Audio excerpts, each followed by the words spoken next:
ಅಂದರೆ ಧರ್ಮದ ಮೇಲೆ ಜಾತಿ ಮೇಲೆ ನಂಬಿಕೆ ಇಟ್ಕೊಂಡು ಕೆಲಸ ಮಾಡೋರು ಇದ್ದಾರಲ್ಲ, ನಾವು ನಂಬಿಕೆ ಇಟ್ಕೋಬೇಡಿ ಅಂತ ಹೇಳಲ್ಲ. ಹಿಂದೂ ಧರ್ಮದ ಬಗ್ಗೆ ನಂಬಿಕೆ ಇಟ್ಕೊಳ್ಳಿ, ಬೇಡ ಅಂತ ಹೇಳಲ್ಲ. ಹಾಗೆಯೇ ಅಷ್ಟೇ ಗೌರವಯುತವಾಗಿ ನೀವು ಇಸ್ಲಾಂ ಧರ್ಮನೂ ಕಾಣಿ, ಕ್ರೈಸ್ತ ಧರ್ಮನೂ ಕಾಣಿ, ಹಾಗೆಯೇ ಸಿಖ್ ಧರ್ಮನೂ ಕಾಣಿ. ನಮ್ಮ ಧರ್ಮ ಹೆಂಗೆ ಗೌರವಿಸ್ತೀವಿ, ಅವು ಬೇರೆ ಧರ್ಮಗಳನ್ನೂ ಕೂಡ ಗೌರವಿಸ್ಬೇಕು, ಸಮಾನವಾಗಿ ಗೌರವಿಸಿ ಅಂತ ಸಂವಿಧಾನ ಹೇಳಿರೋದು.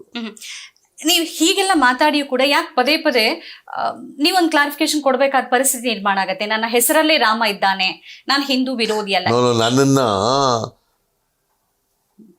ಪ್ರಚಾರಕ್ಕೋಸ್ಕರ, ಅಪಪ್ರಚಾರಕ್ಕೋಸ್ಕರ RSSನವರು ನನ್ನನ್ನು ಹಿಂದೂ ವಿರೋಧಿ ಅಂತ ಬಿಂಬಿಸ್ತಾರೆ. ಅದಕ್ಕೆ ನಾನು ಹಿಂದೂ ವಿರೋಧಿ ಅಲ್ಲಪ್ಪ, ಐ ಮೀನ್ ಹಿಂದೂ. ನನ್ನ ಹೆಸರಿನಲ್ಲೇ ರಾಮ ಇದ್ದಾನೆ, ನಾನು ನಿನಗಿಂತ ಜಾಸ್ತಿ ದೊಡ್ಡ ಹಿಂದೂ ಇದ್ದೀನಿ ನಾನು. ಹಾಗಂತೇಳಿ ನಾನು ಹಿಂದುತ್ವಕ್ಕೆ ಅಂಟ್ಕೊಂಡಿಲ್ಲ.